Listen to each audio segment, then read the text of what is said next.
Class. आज की class में हम लोग पढ़ने वाले हैं बच्चों के हाइजीन के बारे में। तो आज का जो मेरा टॉपिक है स्वस्थ सिद्धांत हाइजीन के बारे में। तो बच्चे को हाइजीन मेंटेन करने के लिए कैसे सिखाएंगे, किन किन आदतों को लगाना जरूरी है।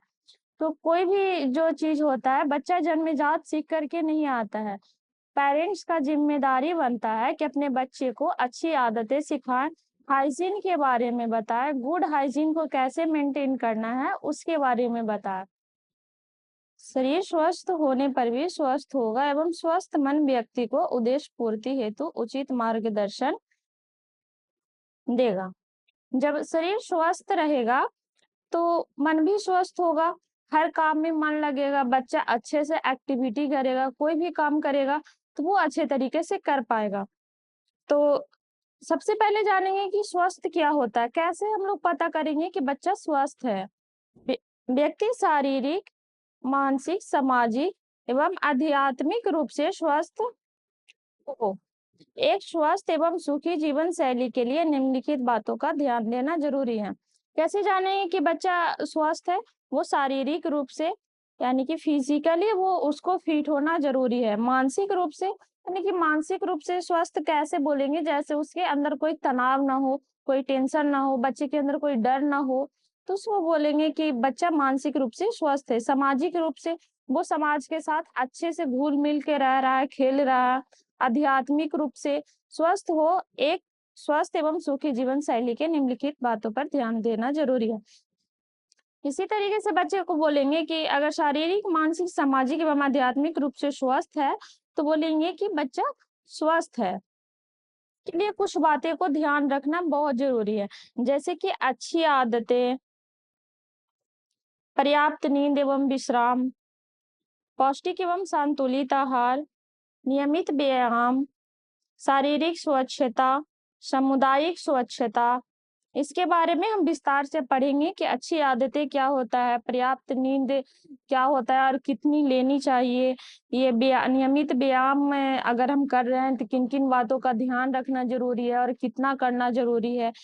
शारीरिक स्वच्छता, अपने शरीर को स्वच्छ कैसे रख सकते हैं इसके बारे में। सामुदायिक स्वच्छता, समाज को स्वच्छ कैसे रख सकते हैं, किस इन्वायरमेंट में अपने बच्चे का लालन पालन कर सकते हैं, इसके बारे में विस्तार से अगला टॉपिक में पढ़ेंगे। आगे देखते हैं अच्छी आदतें। अच्छी आदतें क्या होता है, अपने बच्चे को अच्छी आदतें में कौन कौन सी चीजें को सिखाएं। तो अच्छी आदतें जन्मजात नहीं होती है बिल्कुल भी। जब कोई बच्चा जन्म लेता है तो वो अच्छी आदतें को लेकर के नहीं आता है, उनके पेरेंट्स सिखाते हैं कि अच्छी आदत क्या है, बुरी आदत क्या है, कि कौन से काम करना चाहिए, कौन से काम नहीं करना चाहिए। तो यही कह रहा है कि अच्छी आदतें जन्मजात नहीं होती है, बल्कि दैनिक जीवन में नियमित रूप से बार बार किसी क्रिया को दोहराने से स्वतः ही बन जाती है। अगर किसी बच्चे को बार बार एक ही काम करने के लिए बोलेंगे तो वो अपने आप उसका वो हैबिट बन जाता है, आदत बन जाता है। जैसे कि कुछ आदतें हैं, जैसे प्रातःकाल जल्दी उठना। किसी बच्चे को अगर सुबह जल्दी उठाते हैं तो वो उसका डेली का बन जाता है। वो अपने आप कल, अगर किसी बच्चे को 5 बजे उठा रहे हैं डेली, तो वो कल होकर के 10 दिन बाद, 15 दिन के बाद वो अपने आप 5 बजे उठ जाएगा। तो प्रातःकाल जल्दी उठना। शौच, बच्चे को शौच का डेली का आदत लगाना चाहिए। शौच सुबह, जैसे सुबह उठते के साथ उसको शौच का आदत डालना चाहिए। शौच नियमित रूप से जाने से क्या होता है कि उसका डाइजेशन सही से हो पाता है और किसी भी बीमारी से वो उसको दूर रखने में मदद करता है। नित्य स्नान करने से क्या होता है कि शरीर की सफाई अच्छे से हो पाती है। कोई भी जैसे बच्चा खेलता है तो वो गंदगी में खेलता है, जिससे बैक्टीरिया या वायरस उसके स्किन पे आ जाते हैं, तो उससे बीमारी होने का डर रहता है। तो नित्य स्नान कराना भी बहुत जरूरी है। नित्य दांतों व मुंह की सफाई, नित्य दांतों व मुंह की सफाई कराना बहुत जरूरी है। जैसे बच्चे खाना खाते हैं तो खाना का जो कुछ अंश होता है बच्चों के दांत में फंस जाता है। फंस जाने के कारण वहां पे बैक्टीरिया पनपने लगता है, जिससे बच्चे को बीमारी हो सकती है। तो नित्य दांतों व मुंह की सफाई कराना भी बहुत आवश्यक है। शौच का उपयोग करना सिखाएं। बच्चे को ये नहीं पता होता है कि शौच कहाँ पे करना है, यूरिन कहाँ पे पास आउट करना है, लैट्रिन कहाँ पे जाना है। तो ये सब चीजें जो होता है उनके पेरेंट्स को सिखाना चाहिए कि जब भी बच्चे को यूरिन पास करना हो तो वो शौचालय का उपयोग करे, शौच में करे। बच्चे को मीठी एवं गंदी गंदी चीजें नहीं खाने दें। को पता नहीं होता है कौन सी चीजें को खाना है, कौन सी चीज नहीं खाना है। तो वो जैसे वो जहाँ पे वो खेल रहा है किसी भी चीज को उठा के सीधा मुंह में डाल लेता है। तो मुंह में डालने से क्या होता है, उसके अंदर बहुत सारे बैक्टीरिया वायरस होते हैं, तो पेट में जाने की वजह से बीमारी कॉज होता है। तो ये सब चीजें उनके पेरेंट्स को बताना चाहिए कि ये मीठी, ये गंदी चीज है, इसको नहीं खाना चाहिए।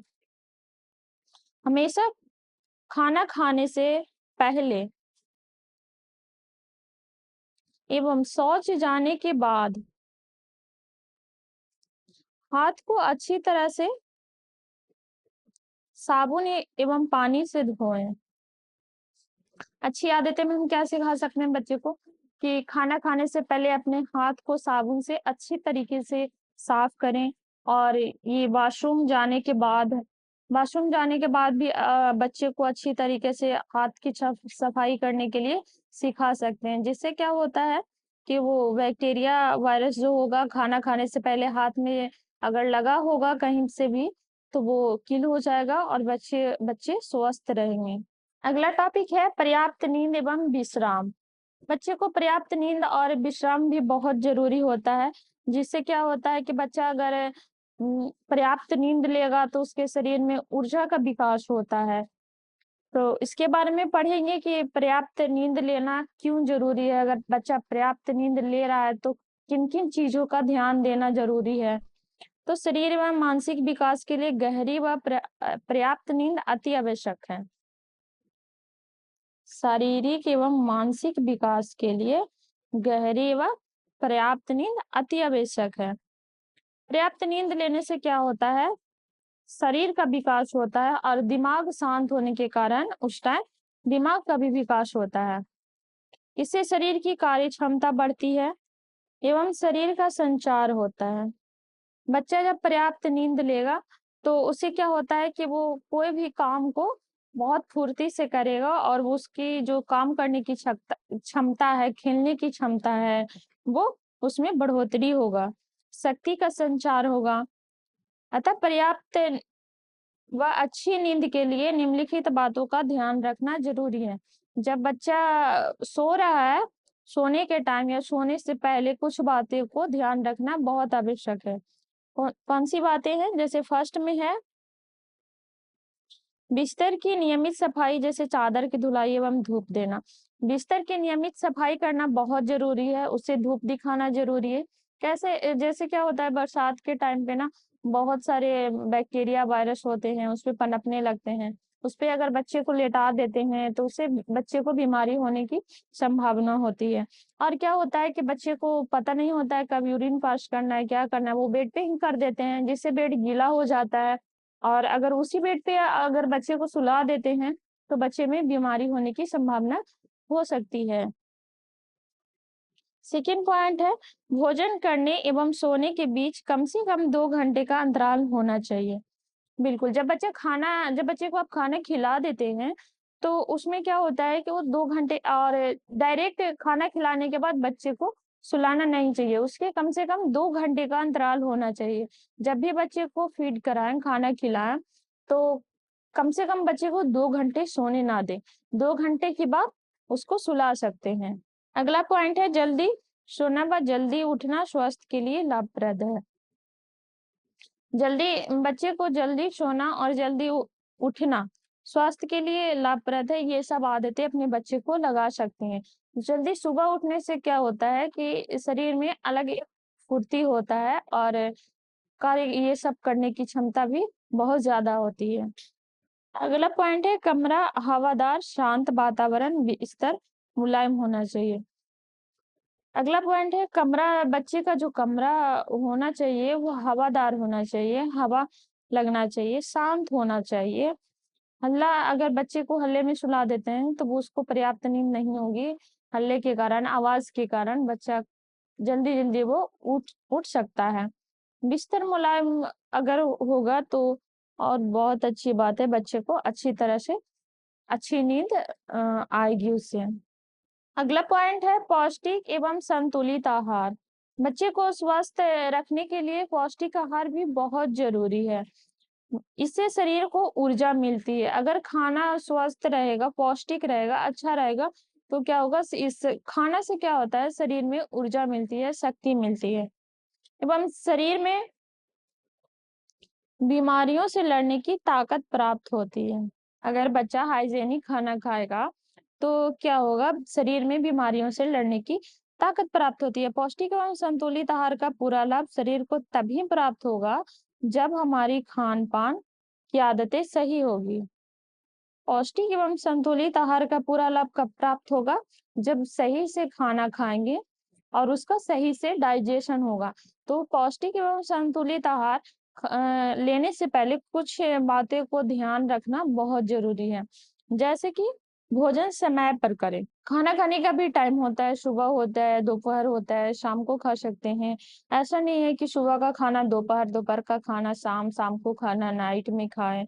तो इससे क्या होता है शरीर को लाभ प्राप्त नहीं होता है एवं डाइजेशन में भी प्रॉब्लम होता है।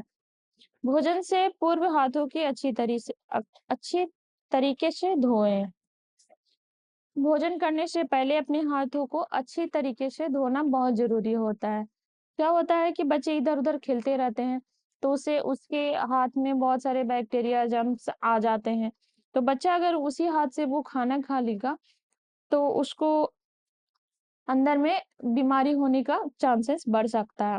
तो खाना खाने से पहले बच्चे को अच्छी तरीके से हाथ धोना सिखाएँ। भोजन धीरे-धीरे बच्चे को सिखाना होगा कि भोजन को धीरे-धीरे करें, चबा कर के करें। थोड़ा टाइम दें भोजन पे, ऐसा नहीं है कि भोजन दिए वो फटाफट खेलने के चक्कर में खाया और भाग गया, ऐसा नहीं होना चाहिए। भोजन के बाद दाँतों व मुँह की सफाई अच्छी तरीके से करें। भोजन करने के बाद क्या होता है कि दाँत में कुछ खाना का अंश फँसा हुआ रह सकता है, उससे बीमारी हो सकती है। तो इसके लिए क्या कर सकते हैं, बच्चे को कुल्ला करने के लिए सिखा सकते हैं। खाना खाने के बाद ब्रश करने के लिए आदत उसको डाल सकते हैं कि खाना खाने के बाद कुल्ला करो, ब्रश करो। ये सब आदतें अपने बच्चे को सिखा सकते हैं। भोजन ताज़ा पक पकाया हुआ एवं सात्विक होना चाहिए। बच्चे को भोजन देने से पहले ये ज़रूर देखें कि भोजन बासी ना हो और वो ताज़ा हो और अच्छे तरीके से पका हुआ हो। अगला पॉइंट है, बच्चे को शुरू से ही ठंड पेय पदार्थ, फ़ास्ट फूड, क्रीम, केक एवं मिठाइयों की आदत नहीं डालें। बच्चे को शुरू से ही ठंड पेय पदार्थ, फ़ास्ट फूड, क्रीम, केक, मिठाइयों की आदत नहीं डालें। इनसे बच्चे के स्वास्थ्य पर विपरीत असर पड़ता है एवं बच्चा बार-बार बीमारी का शिकार होता है। बच्चे को फल एवं सब्जी पर्याप्त मात्रा में खिलाएँ। क्या होता है कि बच्चे को जैसा आप खिलाएँगे, जैसा उसको आदत डालेंगे, वैसा ही बच्चा सीखेगा और आगे जा कर के वैसा ही उसी चीज़ को खाना पसंद करेगा। अगर बचपन में उसको सब्जी और फल खिला रहे हैं, तब बड़ा होकर के भी बच्चा वही खाना पसंद करेगा। तो कोशिश करें कि बच्चे को ये सब fast food, cream, cake, chocolate वगैरह ना दे कर के फल, सब्जी का आदत डालें और उसको अच्छी स्वास्थ्य के लिए पर्याप्त मात्रा में फल और सब्जी खिलाएँ। अगला पॉइंट है नियमित व्यायाम। बच्चे को स्वस्थ रखने के लिए नियमित व्यायाम भी करना बहुत ज़रूरी है। नियमित व्यायाम करने से क्या होता है कि बच्चे के अंदर ऊर्जा शक्ति बढ़ती है, कार्य करने की क्षमता बढ़ती है और शरीर में फुर्ती आती है। तो व्यायाम करते समय कुछ बातों को ध्यान रखना चाहिए। अगला पॉइंट है नियमित व्यायाम। नियमित व्यायाम बच्चे को हाइजीन के लिए बहुत ज़रूरी है।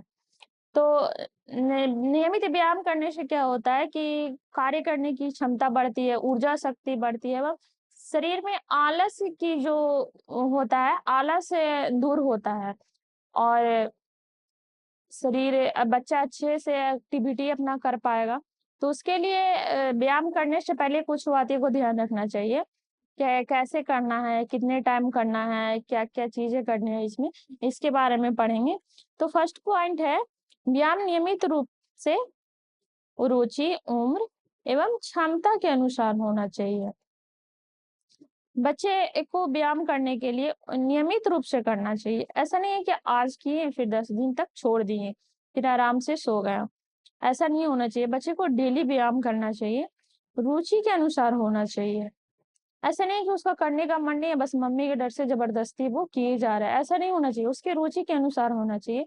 उम्र एवं क्षमता, ये भी करना बहुत ज़रूरी है, इसका देखना। जैसे कि बच्चे के पेरेंट्स होते हैं, वो ज़्यादा व्यायाम कर सकते हैं, लेकिन बच्चे उतना नहीं कर सकते हैं, तो इन बातों को भी ध्यान रखना बहुत ज़रूरी है। व्यायाम प्रातः काल करना स्वास्थ्य के लिए लाभप्रद होता है। व्यायाम जो होता है प्रातः काल यानी कि सुबह में करना, सुबह में करने से क्या होता है, बहुत लाभप्रद होता है, बहुत लाभ होता है सुबह में करने से। तो व्यायाम जो होता है सुबह में ही करें तो बहुत अच्छी है। भोजन के बाद व्यायाम नहीं करें। भोजन करने के बाद व्यायाम नहीं करना चाहिए। अगला पॉइंट है, व्यायाम के बाद शरीर को आराम दें। व्यायाम करने के बाद शरीर से क्या होता है, बहुत सारा ऊर्जा नष्ट हो जाता है, जिससे थकान जैसा लगता है, तो थोड़ा-सा अपने बॉडी को रेस्ट देना भी बहुत ज़रूरी है। व्यायाम खुले हवादार स्थान में करें। व्यायाम में क्या होता है, खुले और हवादार स्थान में करना चाहिए।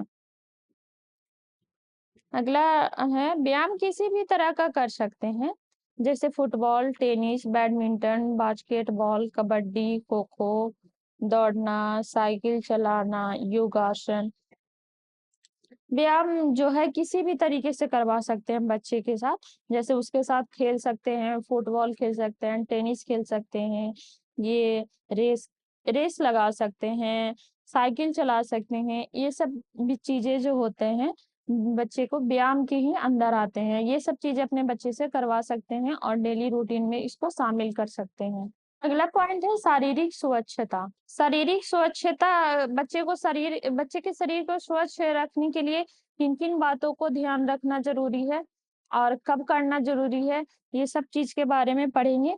तो व्यक्तिगत स्वास्थ्य के लिए शरीर के विभिन्न अंगों की नियमित सफाई अति आवश्यक है। क्या कह रहा है? व्यक्तिगत स्वास्थ्य के लिए शरीर के विभिन्न अंगों की नियमित सफाई अति आवश्यक है। जैसे कि त्वचा की सफाई। त्वचा की सफाई करना बहुत ज़रूरी है। क्या होता है कि बच्चे खेलते हैं तो स्वेटिंग होता है, स्वेटिंग के कारण बैक्टीरिया होता है वहाँ पे स्किन पे, जिससे के कारण बीमारी होती है। अगर बच्चे की त्वचा की सफाई करेंगे, उसको डेली स्नान कराएँगे, तो बैक्टीरिया, वायरस जो भी होगा वो नष्ट होगा।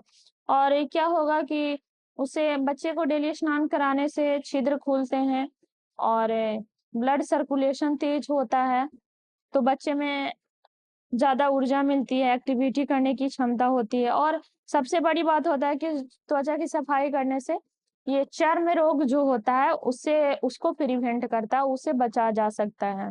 अगला पॉइंट है मुँह एवं दाँतों की सफाई। मुँह एवं दाँतों की सफाई करना भी बहुत ज़रूरी है।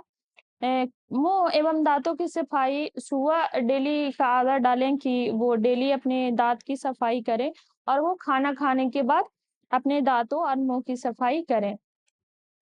मुँह की सफाई करना इसलिए ज़रूरी है क्योंकि बच्चा खाने खाते हैं, तो कुछ खाना जो होता है मुँह में रह जाता है, उसके कारण बच्चे में बीमारियाँ हो सकती हैं।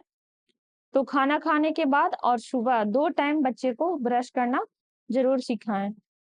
आँखों की सफाई, आँखों की सफाई करना भी बहुत ज़रूरी है। कहते हैं ना कि जीवन में आँख है तो सब कुछ है, आँख नहीं है तो कुछ नहीं है। तो आँखों की सफाई करना भी बहुत ज़रूरी है। क्या होता है कि बच्चे इधर-उधर खेलते हैं तो आँख में डस्ट ये सब आ जाते हैं, तो उसको भी साफ करना बहुत ज़रूरी है। नाखून की सफाई, नाखून को नियमित रूप से कटिंग करना, उसको साफ-सफाई देखना। नाखून में क्या होते हैं कि बहुत सारे जर्म्स, बैक्टीरिया, वायरस उसमें आ जाते हैं। तो उसी अगर हाथ से बच्चा खाना खा लेता है, तो वो बैक्टीरिया जो भी होता है पेट में चला जाता है, जिसके कारण बीमारी होता है। बालों की सफाई, बालों में भी बहुत सारे डस्ट आ जाते हैं, तो डस्ट के कारण बीमारी हो सकता है, इन्फेक्शन हो सकता है। तो बालों की सफाई भी नियमित रूप से करना बहुत ज़रूरी है। पर्यावरण का भी ध्यान रखेंगे, बच्चा जिस वातावरण में रह रहा है, वो अच्छा हो, साफ-सुथरा हो, रहने लायक हो, तो बच्चा स्वस्थ रहेगा। टीकाकरण भी बहुत ज़रूरी है, क्योंकि जिन जिन बीमारियों को टीकाकरण से रोका जा सकता है, उसका टीकाकरण अपने बच्चे को ज़रूर करवाएँ। सामुदायिक स्वास्थ्य के बारे में हम लोग पढ़ेंगे। सामुदायिक स्वास्थ्य में क्या है, पहला पॉइंट, अपने घर एवं आस-पड़ोस को स्वच्छ रखें। बिल्कुल, अगर अपने घर को स्वच्छ रखते हैं, अपने आस-पड़ोस को स्वच्छ रखते हैं, तो आप भी स्वस्थ रहते हैं और बच्चे भी स्वस्थ रहेंगे। अगर गंदगी में रहेंगे, तो बीमारी होगा, आपको भी होगा, आपके बच्चे को भी होगा, आपके पूरे फैमिली को होगा। घर के कूड़े का निस्तारण उचित स्थान पर करें। अपने घर का जो कूड़ा होता है उसको सही स्थान पर करें, इधर-उधर ना फेंकें, जिससे अगर आप आस-पड़ोस में फेंक देते हैं कचरे को, तो भी उससे बीमारी आप ही को होगा। नालियों एवं गड्ढों में पानी इकट्ठा ना होने दें, क्योंकि गंदगी से बीमारियां फैलती है। नाली एवं गड्ढों में पानी इकट्ठा ना होने दें, नाली की अच्छे तरीके से सफाई करें और एक गड्ढे में पानी इकट्ठा ना होने दें, उसका भी सफाई करें, जिससे कि गंदगी जिससे कि बीमारियां आपको ना हो। उसके लिए आप नालियों में और गड्ढों में क्या है कि ब्लीचिंग पाउडर का आप उपयोग कर सकते हैं, उसको डाल सकते हैं, जिससे कि उसमें बरसात के मौसम में क्या होता है कि कीड़े आने लगते हैं, तो आप ब्लीचिंग पाउडर का उपयोग करते हैं, तो उससे कीड़े-मकोड़े घर में नहीं आएँगे और बीमारी से भी बचा जा सकता है। अगला पॉइंट है, जन स्वास्थ्य संबंधी नियमों के पालन एवं पूर्ण सहयोग करें।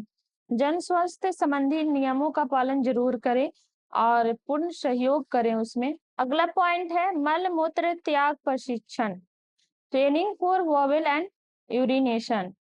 बच्चे को मल-मूत्र त्याग करने का प्रशिक्षण भी देना बहुत ज़रूरी है। बच्चे की बढ़ती उम्र के साथ मस्तिष्क का विकास होने से मल-मूत्र त्याग पर नियंत्रण शुरू होता है। बच्चों की बढ़ती उम्र के साथ मस्तिष्क का विकास होने से मल-मूत्र त्याग पर नियंत्रण शुरू होता है। क्या होता है कि बच्चे जब जन्म लेते हैं तो उसमें मल-मूत्र त्याग करने का नियंत्रण नहीं होता है। उसको पता नहीं चलता है कि कब ये यूरिन पास करना है और वो अपने आप हो जाता है। लेकिन जैसे-जैसे बच्चे बड़े होते हैं, उसका मस्तिष्क का विकास होता है, वो उस पे कंट्रोल आना शुरू हो जाता है। तो मल-मूत्र त्याग पर नियंत्रण द्वारा टॉयलेट का स्वयं प्रयोग करना ही टॉयलेट ट्रेनिंग कहलाती है। अब टॉयलेट ट्रेनिंग की बात करें, क्या होता है कि जब बच्चे स्वयं रूप से अपने आप बच्चे जब टॉयलेट का प्रयोग करना सीख जाते हैं या उसको अपने पेरेंट्स सिखाते हैं, तो उसको क्या बोलते हैं, टॉयलेट ट्रेनिंग। ये कब शुरू होता है? 1.5 से 2 वर्ष की उम्र पर बच्चे में मल-मूत्र त्याग करने की प्रक्रिया पर नियंत्रण शुरू हो जाती है। 1.5 से 2 वर्ष के जो बच्चे होते हैं, उनमें उतना कंट्रोल आ जाता है कि वो अपने मल-मूत्र त्याग करने के लिए सक्षम हो जाते हैं। उनको पता चलता है कि अब हमको ये मल-मूत्र त्याग करना है, जिससे बच्चा संकेत से समझने की कोशिश करता है। जब उसको ये यूरिन पास करना रहता है, तो वो अपने संकेत के द्वारा बच्चे को समझ में आ जाता है कि अब हमको यूरिन पास करना है और बाथरूम का यूज़ करना है। अतः माँ-बाप बच्चों की इन संकेत की तरफ ध्यान देते हुए टॉयलेट ट्रेनिंग शुरू कर देनी चाहिए, ताकि समय पर मल-मूत्र त्याग पर नियंत्रण हो सके। माँ-बाप को इन संकेतों का ध्यान रखना चाहिए। जैसे ही बच्चा 1.5 वर्ष या 2 वर्ष के बीच में होता है, तो माँ-बाप को संकेत को समझना चाहिए कि अगर बच्चे को यूरिन पास करना होता है, तो वो किस तरीके का एक्टिविटी करता है। उन संकेत को समझना चाहिए और बच्चे को सिखाना चाहिए कि अगर यूरिन पास करना है, तो वो शौचालय का उपयोग करे। जन्म से 1.5 वर्ष तक बच्चे में मल-मूत्र त्याग पर नियंत्रण नहीं होने से बच्चा बार-बार कहीं भी मल-मूत्र त्याग कर देता है। क्या होता है अगर बच्चे को आप सही तरीके से ट्रेन नहीं करते हैं, ट्रेनिंग नहीं देते हैं या यूरिन पास करने के लिए सही जगह उसको नहीं बताते हैं, उसके संकेतों को नहीं समझ पाते हैं, तो बच्चा इधर-उधर मल-मूत्र त्याग कर देता है, जिससे परेशानी पेरेंट्स को होती है उसको साफ करने में। तो इससे अच्छा है कि बच्चे को समय से उसको टॉयलेट ट्रेनिंग देना बहुत ज़रूरी है। तो बच्चे को समय पर मल-मूत्र त्याग करने के लिए सिखाएँ और उस पे नियंत्रण करना सिखाएँ। 2 वर्ष बाद बच्चे को टॉयलेट का प्रयोग करना सिखाएं। बच्चे में 5 वर्ष की उम्र तक मल-मूत्र त्याग पर पूर्णतः नियंत्रण हो जाता है। क्या होता है कि 5 वर्ष की उम्र तक बच्चे में मल-मूत्र त्याग करने के लिए पूर्णतः उसमें नियंत्रण आ जाता है। जैसे कोई भी बच्चा हो, नॉर्मल बच्चा है तो उसमें 5 साल की उम्र होते-होते उसमें उसका नियंत्रण अपने टॉयलेट पे आ जाना चाहिए। अतः इस उम्र के बाद भी यदि नियंत्रण नहीं होता है, तब बाल रोग विशेषज्ञ से परामर्श लें ताकि सही समय पर उपचार हो सके। अगर आपके बच्चे के अंदर 5 वर्ष तक भी अगर उसके मल मूत्र त्याग करने पर नियंत्रण नहीं होता है, तो आप बाल रोग विशेषज्ञ से परामर्श करें, उससे मिलें ताकि सही समय पर आपके बच्चे को उपचार किया जा सकता है। Thank you.